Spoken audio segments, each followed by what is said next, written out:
하나님 말씀은 구약 성경 신명기 6장 4절부터 9절까지의 말씀입니다. 자, 다 같이 합독하시겠습니다. 암송하시는 분은 그냥 암송하시면서 말씀을 봉독하시겠습니다.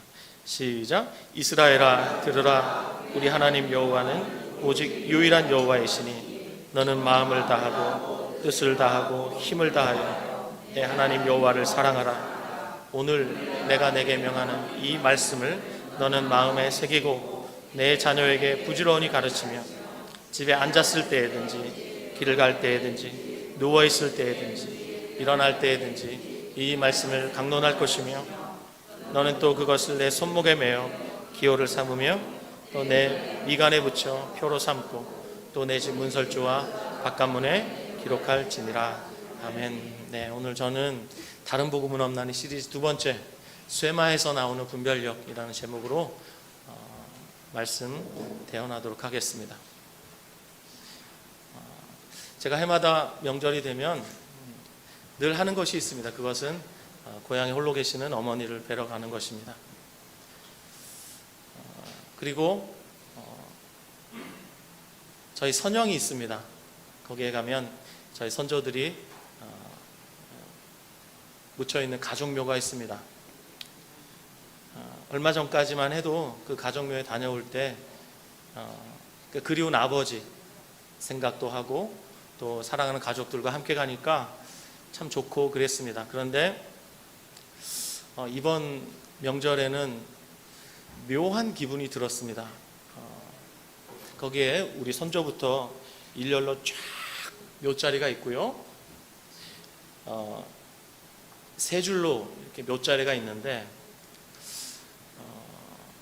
저희 아버지가 묻혀 계시는 그 납골묘를 보고 이렇게 돌아서는데 저희 작은 아버지께서 저한테 이러시는 거예요.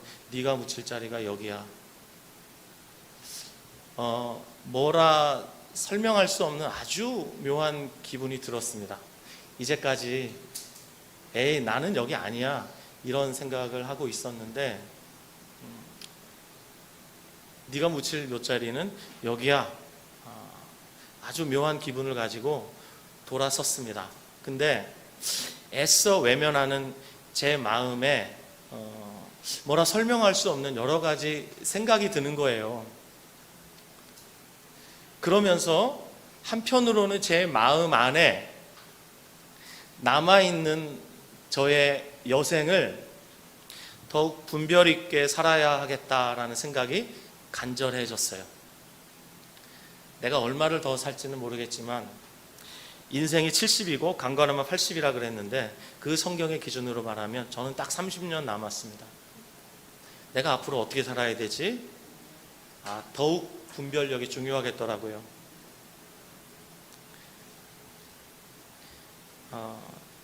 제가 존경하는 한 목사님이 이번 명절에 그분은 나이 60이 되신 것 같아요. 페이스북에 이런 글을 남기셨는데 참 가슴에 와 닿았어요. 설교를 준비하다가 그분의 글을 읽다가 여러분에게 이걸 좀 들려드려야 되겠다라는 생각이 들었어요. 짧은 글인데요. 다 읽지는 못하겠고요. 몇 부분만 좀 여러분에게 읽어드리고 싶습니다. 100년을 산 분들과는 비교가 되지 않겠지만 그래도 60년을 살아보니 정확하게 아는 것이 생겼다. 시간이 너무 빨리 지나간 것과 시간이 얼마 남지 않았다는 것이다. 또한 그 많은 시간들 중 주님과 함께 살았던 시간도 얼마 되지 않았다는 것도 알았다. 더욱이 여기저기 온통 죄의 흔적이 보인다. 갑자기 시간이 아까워졌다. 그런데 몸은 시간을 다 쓸 수 없게 만든다. 후패해졌다. 그래서 시간이 더 아깝다. 새삼스럽게도 남은 시간들을 에녹처럼 주님과 동행하고 싶은 마음이 간절해졌다. 주님과 더불어 주님의 뜻을 좇아 주님의 일을 하고 싶은 소원이 간절해졌다. 나이 듦이라는 것은 이렇게 우리에게 참 고마운 존재이기도 합니다. 왜냐하면 우리에게 분별을 주거든요. 시간이 얼마 남지 않았다라고 생각이 들면 사람은 분별하게 됩니다. 이건 세상 사람들도 하는 거예요. 하물며 저와 여러분 그리스도인이라고 말하는 우리들은 어떻게 살아야 할까요? 지지난주 금요일에 금요 모임 시간에 예배실 뒤편에 2개의 시계가 있는데 저는 저쪽 벽에 있는 시계를 보면서 금요 모임을 하고 있었습니다. 모임 내내 저 시계를 마주 보면서 모임을 하고 있었는데, 금요 모임은 보통 밤 10시쯤에 끝이 나거든요. 근데 저 시계의 기준으로 9시 40분에 끝이 났어요. 그래서 속으로 오늘은 좀 일찍 집에 갈 수 있겠구나 라고 쾌재를 불렀는데, 알고 보니 거의 10시에 끝났어요. 그러니까 저는 이 고장난 아날로그 시계, 20분이 느린 시계를 주목하고 있었던 거예요. 저 뒤에 있는 디지털 시계를 봤더니 정확하게 10시를 가리키고 있었어요. 그 사건이 생각이 난 거예요. 제가 지난 주일부터 다른 복음은 없다라는 시리즈로 설교하고 있는데, 저 예배실 뒤에 20분이나 늦어진 고장난 시계처럼 그리스도의 복음이 아닌 다른 복음은 우리로 하여금 착각하게 만들고 분별력을 흐리게 만들어서 결국은 우리의 신앙이 가짜 신앙이 되게 만드는 거예요.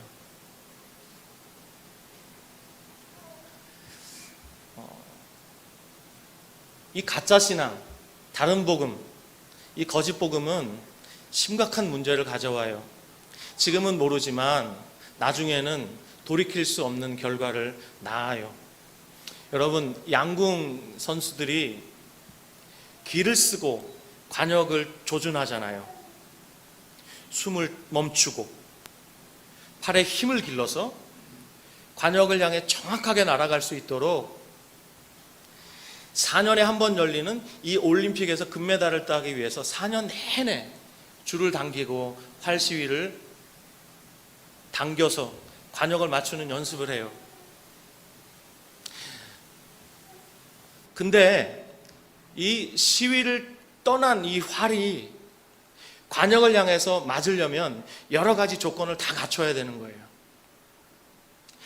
시위를 떠날 때부터 이 활은 정확하게 날아가야지, 이 시위를 떠날 때 약간이라도 빗나가게 되면, 시위를 떠날 때는 약간의 오차밖에 없지만 관역을 향해서 명중하여 날아갈 때, 관역을 마칠 때는 많이 빗나가게 된다는 것이에요. 지금은 별거 아닌 것 같아도 나중에는 돌이킬 수 없는 결과를 낳을 수도 있어요. 그러므로 분별하여서, 거짓 복음은 우리가 빨리 분별하여서 우리의 삶에서 다 제거해 버려야 되는 거예요. 참 복음을 주목하고 그 참 복음을 추구하고 그 참 복음을 누려야 되는 것이에요. 아멘. 지난주에 갈라디아서로 여러분에게 설교했는데 갈라디아서의 말씀 한번 다시 보고 싶습니다. 갈라디아서 3장 1절에서 3절 말씀을 보시겠습니다. 신약성경 고린도 후서 뒤쪽에 갈라디아서가 있습니다. 갈라디아서 3장 1절로 3절 말씀.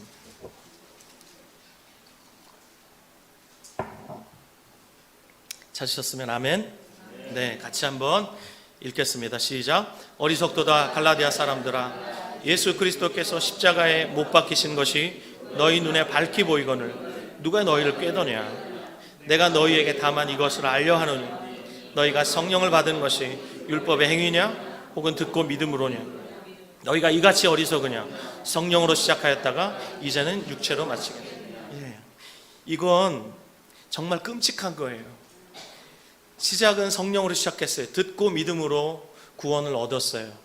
그런데 어느새 육체를 향해서 점점 가고 있어요. 마지막을 육체로 마치면 우리 영혼은 영원히 돌이킬 수 없는 심판을 받아요. 그러므로 성령으로 시작했으면 성령으로 끝내야 되는 거예요. 성령으로 시작했다가 육체로 마치는 일이 저와 여러분의 인생에 절대로 일어나면 안 돼요. 반드시 성령으로 시작해서 성령으로 마쳐야 되는 거예요. 이건 관념이 아니라 저와 여러분이 살면서 실제적으로 당하고 있는 일이에요. 5장을 가겠습니다. 갈라디아서 5장 16절부터 보십시오.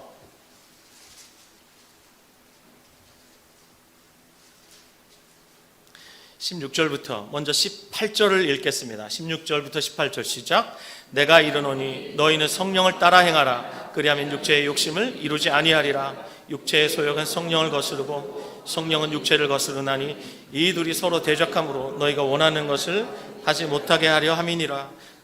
너희가 만일 성령의 인도하시는 바가 되면 율법 아래 있지 아니하리라. 아멘. 갈라디아서는 우리에게 율법으로부터의 자유를 선언하고 있는데, 성령이 인도하시는 바가 되지 않으면, 성령의 인도를 따라가지 않으면 우리는 율법 아래, 즉 본문에서 말하는 육체를 따라 살게 되는 거예요. 자, 그러면 여러분 19절부터 보세요. 육체의 일은 분명하니 그랬어요.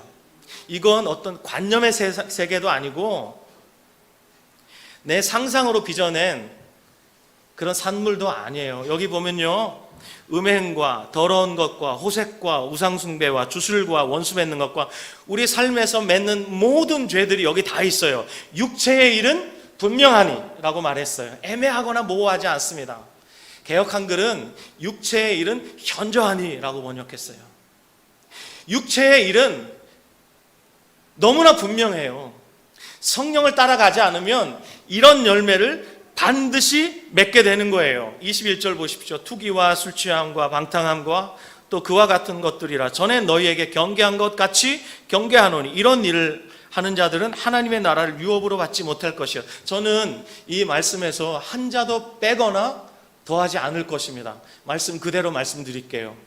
성령으로 시작했는데 나중에 육체로 맞춰서 이런 열매들을 주렁주렁 맺잖아요. 그러면 하나님의 나라를 유업으로 받지 못한다고 말해요. 이건 신학적으로 맞지 않아요 라고 저에게 항변하셔도 저는 말씀 그대로 말씀드릴 수밖에 없어요. 전에 너희에게 경계한 것 같이 경계한다라고 말했어요.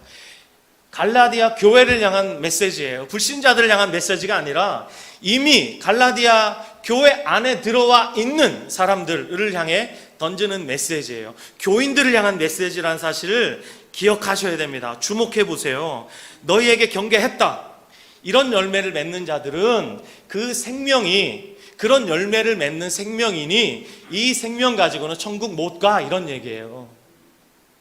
그러므로 너희에게 전에 경계했지만 내가 다시 경계한다, 이런 열매를 맺으면 안 된다. 22절부터 보십시오. 육체의 열매와는 전혀 다른 오직 성령의 열매가 있다 그러죠. 사랑과 희락과 화평과 오래 참음과 자비와 양선과 충성과 온유와 절제니 이 같은 것을 금지할 법이 없느니라. 저와 여러분이 성령으로 시작했으면 성령의 열매를 맺어야 합니다. 아멘. 이 같은 성령의 열매를 금지할 법이 없어요. 누가 성령의 일하심을 막을 수 있어요? 저희 여러분 안에 거룩한 영이신 성령이 와 계시면 우리는 반드시 성령의 열매를 맺게 됩니다. 이 9가지 성령의 열매가 단수예요. 단수. 나는 사랑의 열매는 있는데 아직 인내의 열매는 없는가 봐요. 아니에요. 하나의 열매를 말하는 거예요. 사랑하면 기뻐하죠. 사랑하면 화평하죠. 사랑하면 오래 참지요. 고린도전서 13장에 사랑은 오래 참고 그랬잖아요. 사랑하면 자비합니다. 사랑하면 양선하죠. 선하다는 거예요. 사랑하면 충성합니다. 사랑하면 온유합니다. 관용한다는 것이죠. 사랑하면 절제합니다. 우리가 핑계할 수 없도록 이건 너무나 확실한 열매예요. 저와 여러분이 어떤 열매를 맺어야 하겠어요? 성령의 열매를 맺어야 되는 거예요. 여러분, 닭은 닭짓을 해요. 머리를 쳐박고 모이를 쪼아 먹어요. 이게 닭이에요. 독수리는요, 닭을 좋아해요. 그리고 독수리는 창공을 날아올라요. 그게 독수리의 생명이에요. 그리스도인은요, 그리스도가 좋아하는 것을 좋아하게 돼 있어요. 그리스도가 사랑하는 것을 사랑하게 돼 있고 그리스도의 시선이 머무는 곳에 시선이 머물게 돼 있어요. 어렵습니까? 어렵지 않죠. 너무 당연한 거예요. 그러므로 저와 여러분 안에 그리스도의 생명이 있으면 아직은 미성숙할 수 있지만 반드시 이런 열매를 맺을 수밖에 없는 거예요. 주님 말씀하셨죠? 열매로 그들을 알리라 말씀하셨어요. 사과나무에서 배를 딸 수 없어요. 무화과에서 엉겅퀴를 딸 수 없는 것과 마찬가지로 열매를 보고 그 생명을 안다는 거예요. 육체의 열매와 성령의 열매가 이처럼 너무나 분명해요.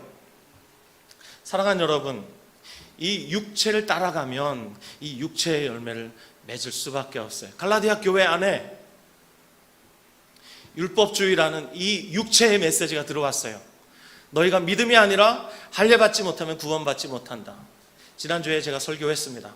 희한하게도 기다렸다는 듯이 그 메시지를 너무나 쉽게 빨리 받아들여서 그들이 성령으로 시작하였다가 육체로 재빨리 넘어갔어요. 여러분, 그러면 성령으로 시작했던 그 시작은 도대체 뭐지? 라는 생각이 들죠. 그렇죠? 요한 1서에 보면 그들이 우리에게서 나갔다 그래요. 이단들의 특징이 뭐냐면 한 번도 변화받은 적이 없는 거예요. 척한 거예요. 흉내낸 거예요. 정말 그리스도의 생명은 흉내를 넘어서 어떤 어려움이 와도 끝까지 가요. 이게 그리스도의 생명이에요. 왜 타락하죠? 왜 타락해요? 왜 믿다가 타락해요, 여러분? 원래는 그 사람이 믿었던 사람이에요? 아니요. 원래부터 안 믿었던 거예요.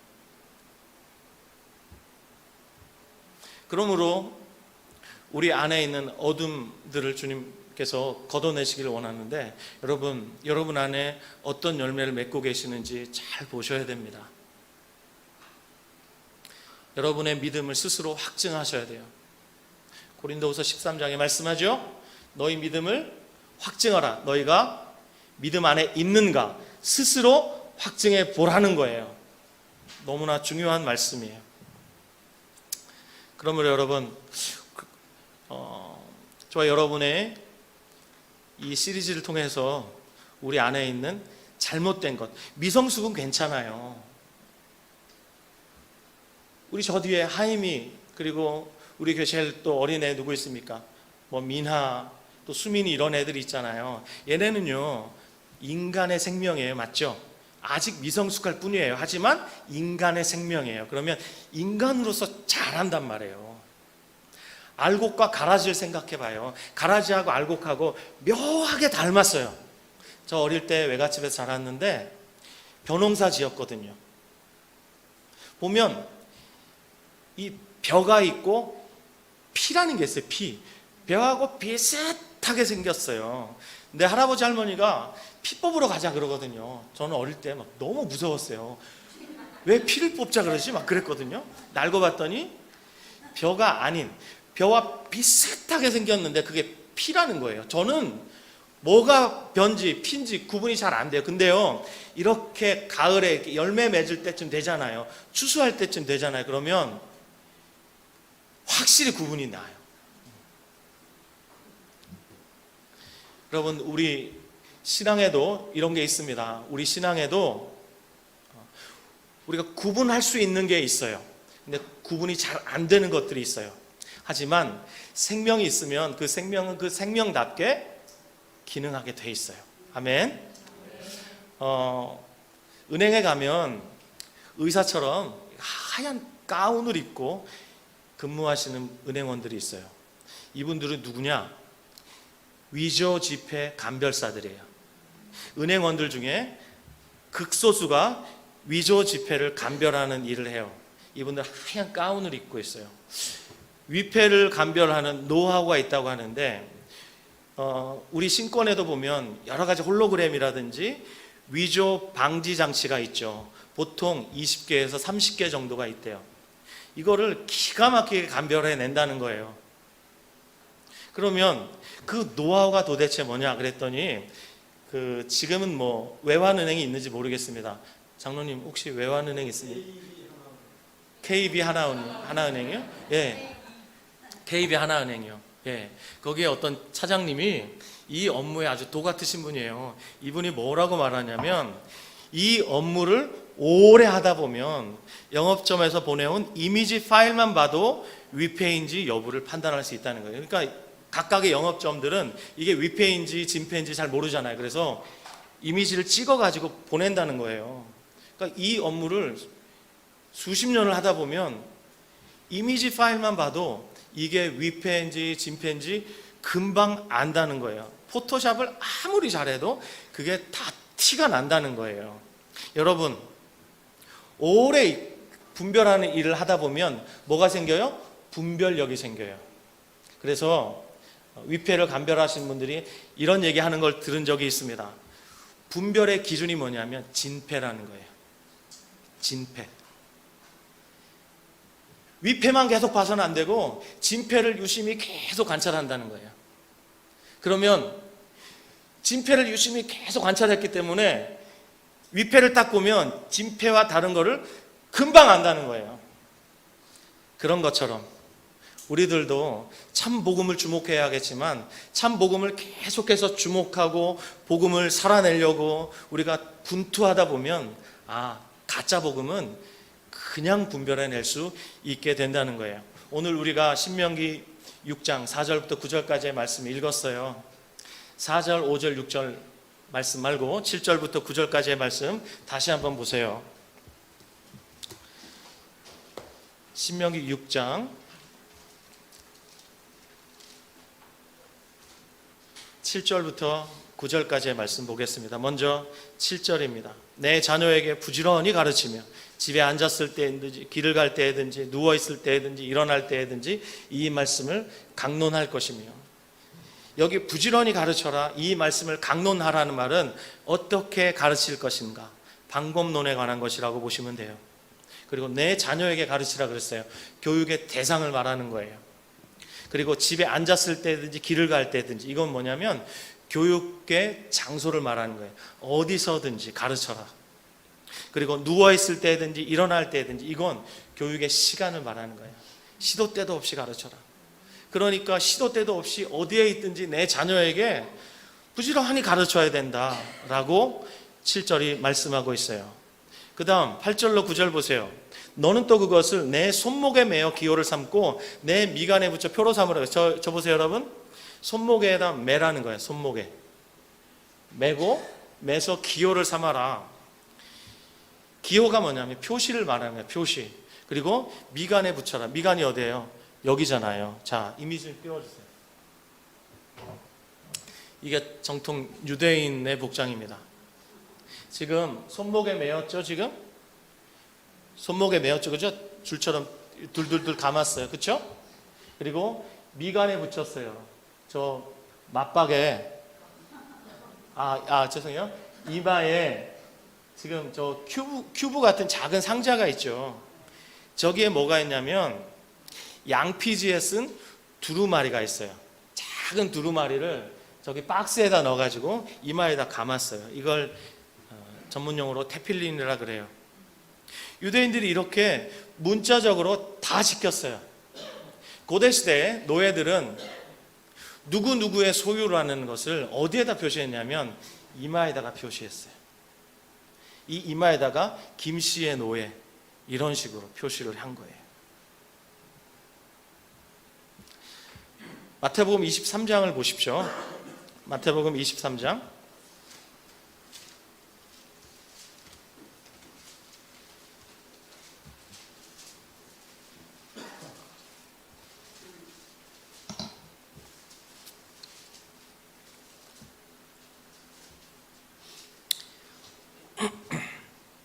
1절부터 7절까지의 말씀 보시겠습니다. 마태복음 23장 1절부터 7절입니다. 시작.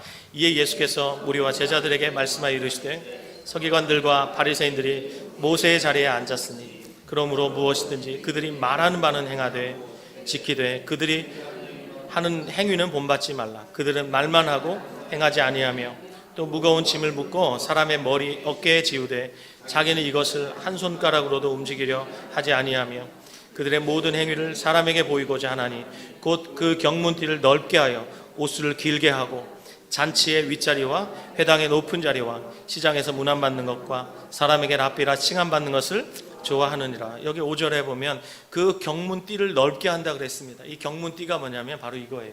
아까 이마에 붙인 그걸 말하는 거예요. 작은 양피지에 거기에 성구를 기록해서 그걸 작은 상자에 넣어서 이마에다가 묶고 다녔어요. 어때요? 너무 철저하게 신명기 6장 7절부터 9절에 있는 이 말씀을 너무나 철저하게 문자 그대로 지킨다는 말이에요.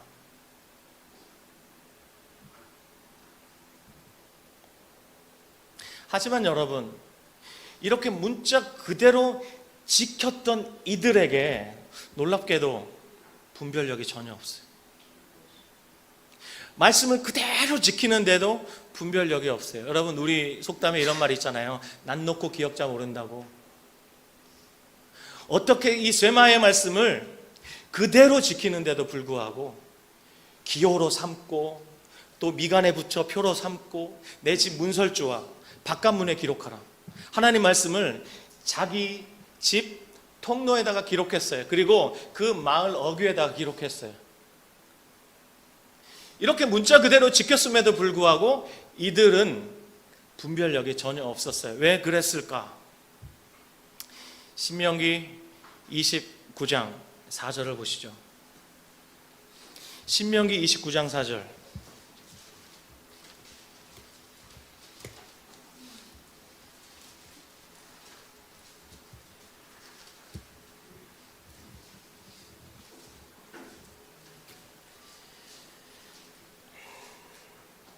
신명기 29장 2절부터 4절까지 보면 좋겠습니다. 시작. 모세가 온 이스라엘을 소집하고 그들에게 이르되 여호와께서 애굽 땅에서 너희 목전에 바로와 그의 모든 신하와 그의 온 땅에 행하신 모든 일을 너희가 보았나니 곧 그 큰 시험과 이적과 큰 기사를 내 눈으로 보았느니라. 그러나 깨닫는 마음과 보는 눈과 듣는 귀는 오직 오늘 여호와께서 너희에게 주지 아니하셨느니라.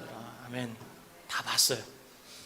그리고 신명기 6장에 있는 쇠마의 말씀도 그들이 문자적으로 다 지켰어요. 근데 하나님께서 그들에게 깨닫는 마음을 안 주셨어요. 보는 눈도 주시지 않고 듣는 귀도 주지 않았어요. 왜 그랬을까? 오늘날로 말하면 정통 신학을 하고 수많은 예배와 사람들이 볼 때 아, 저 사람은 정말 잘 믿는 사람이야 라는 칭찬을 들어도 분별력이 제로일 수 있어요. 그러면 왜 분별력이 이처럼 흐리멍텅해질까? 왜 참 믿음과 가짜 믿음을 분별을 못할까? 왜 하나님 앞에서 늘 분별력 없이 살 수밖에 없을까? 여러분, 분별력은 언제 주어지냐면 쇠마의 말씀을 우리의 마음에 새길 때 그때 분별력이 와요. 신명기 6장으로 다시 돌아가 보세요. 6장 4절, 5절, 6절. 시작. 이스라엘아 들으라. 우리 하나님 여호와는 오직 유일한 여호와이시니 너는 마음을 다하고 뜻을 다하고 힘을 다하여 내 하나님 여호와를 사랑하라. 오늘 내가 내게 명하는 이 말씀을 너는 마음에 새기고. 자, 6절. 여러분 시선을 6절에 머물러 주세요. 6절에 오늘 내가 내게 명하는 이 말씀이 뭔가요? 쇠마의 말씀 아닐까요? 이 말씀을 너는 마음에 새기고 라고 말했어요. 거기 마음 동그라미 하셔요. 이 마음은 마음에라고 우리 성경은 번역했는데 마음 위에가 맞습니다. 마음 위에다가 새겨라 라는 말은 뭐 조각하라 이런 걸로 우리가 이해하기 쉬운데 이게 뭐냐면 존재를 나타낼 때 쓰는 동사예요. 무엇이 되다 라는 하야 동사예요. 무슨 얘기냐면 마음에 새기라는 말은 이 쇠마의 말씀이 너의 존재가 되게 하라는 말이에요. 그냥 듣고 그걸 지식적으로 이해하는 것이 아니라 쇠마의 이 말씀이 너의 존재가 되게 하라. 그래야 난 놓고 기억자를 알아먹을 수 있게 된다는 거예요. 그러면 쇠마의 말씀이 뭐예요? 첫 번째가 뭔가요? 첫 번째 쇠마해야 될 말씀이 뭐예요? 너는 하나님만 섬겨라, 이거 아닌가요? 첫 번째, 우리 하나님 여호와는 오직 유일한 여호와시다. 다른 신은 없다. 오직 하나님만이 신이시다, 이거예요. 상천하지에 하나님밖에는 사모할 자가 없고 그분만이 유일한 신이다. 이걸 첫째로 쇠마해야 된다. 들어야 된다는 거예요. 어떻게요? 우리 존재가 그 말씀에 아멘해야 되는 거예요. 지식적으로 동의하는 수준이 아니라 마음에 새겨라. 존재에 있게 하라, 이거예요. 아멘. 두 번째, 뭘 쇠마해야 됩니까? 하나님을 사랑하되 마음 다하고 뜻 다하고 힘을 다해. 이거 제가 인격적인 사랑이라 그랬죠. 그렇죠? 인격적으로 하나님을 사랑해라.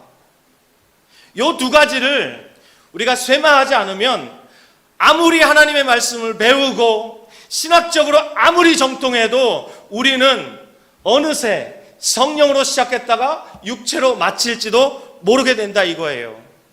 사랑하는 여러분, 분별력은 어디서 와요? 하나님 그분만을 사랑할 때 오는 거예요. 그분만을 구할 때 분별이 오는 거예요. 이것과 비슷한 말씀이 있어요. 마태복음 16장을 보세요. 마태복음 6장 19절부터 한번 보시죠. 마태복음 6장 19절부터.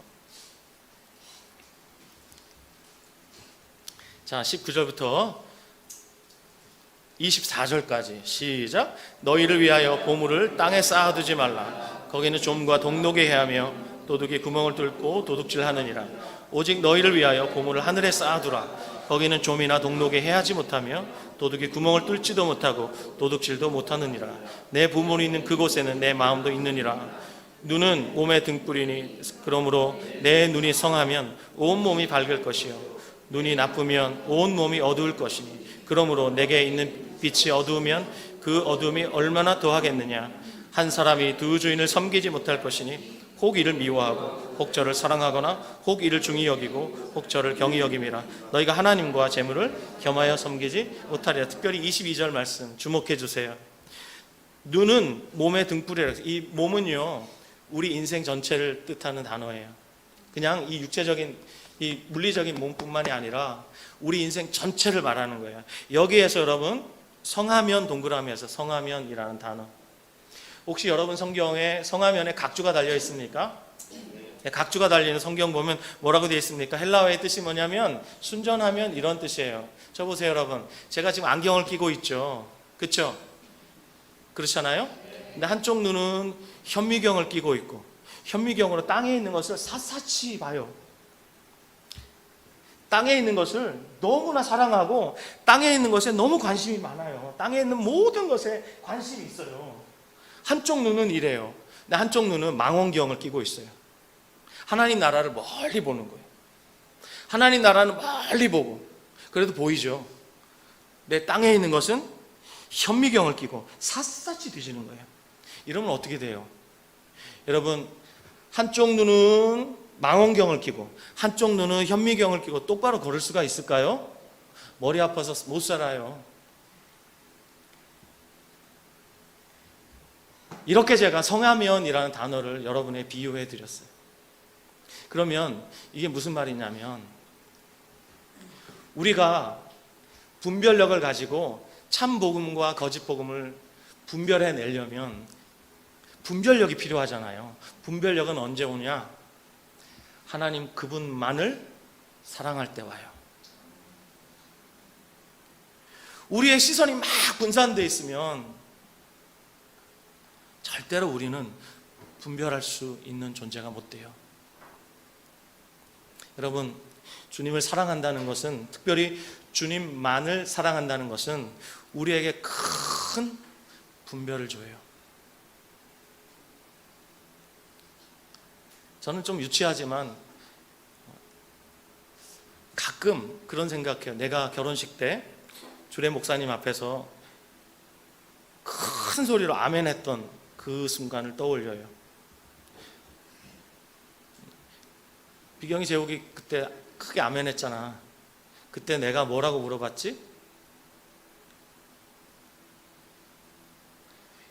배우자만을 사랑하고 그 배우자만을 위해 헌신하기로 결정하겠냐고 물어봤죠? 네, 마찬가지. 우리의 눈이 성해야 돼요, 여러분. 하나님만을 주목하고 하나님만을 사랑하면서 그분을 따라가야 돼요. 그래야지 우리에게 분별력이 생기는 거예요.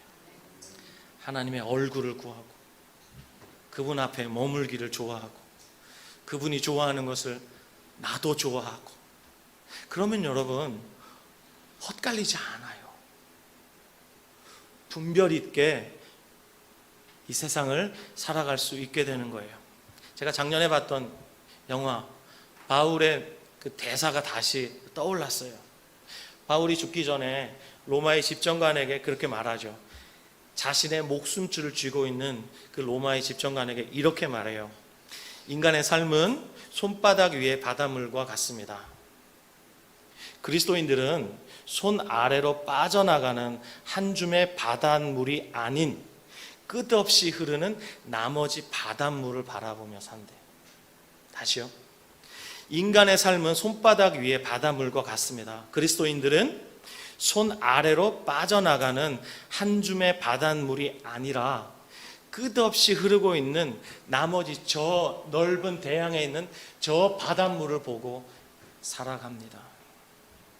여러분, 우리가 한 줌의 이 손바닥에 있는 이 물을 주목하느냐, 아니면 이 물과 함께 저 바닷물을 동시에 주목하느냐, 아니면 저 바닷물만 주목하느냐, 이건요 우리 인생에 어마어마한 차이를 만들어낼 거예요. 여러분, 우리 인생 분별력 있게 살아야 되지 않겠습니까? 남아있는 시간이 얼마인지 모르겠지만 정말 분별력 있게 살아야 될 거예요. 나중에 이 길이 아닌가 봐 이러면 큰일 나는 거예요. 그러므로 느린 건 괜찮아요. 바로 가면 돼요. 향방 없이 달려서는 안 되고 분명한 방향을 가지고 달리되 비록 느려도 괜찮아요. 같이 가면 되잖아요. 아멘? 예. 그렇게 해서 결국은 우리가 우리 인생의 부르심을 따라 살고 마지막 주님이 우리를 부르신 그 목적지에 도달할 때 주님 앞에서 우리 그 품에 안기며 영원히 기뻐할 그날을 기대하는데, 그럼 어떻게 살아야 될까요? 분별력 있게 살아야 되지 않겠어요? 아멘. 분별력 있게 살려면 그분만을 사랑하고 그분만을 구하고 그분만을 따라야 되는 거예요. 우리 눈이 성해야 되는 거예요. 우리 눈이 순전해야 되는 거예요. 하나님과 견줄 만한 것이 없습니다, 여러분. 주님보다 높은 것이 없습니다, 여러분. 주님보다 존귀한 것이 없습니다, 여러분. 그러므로 우리 인생 이렇게 분별력 있게 사십시다. 주님만을 사랑하고 주님만을 구하고 주님만을 따르는 저와 여러분이 되시기를 예수님의 이름으로 축원합니다.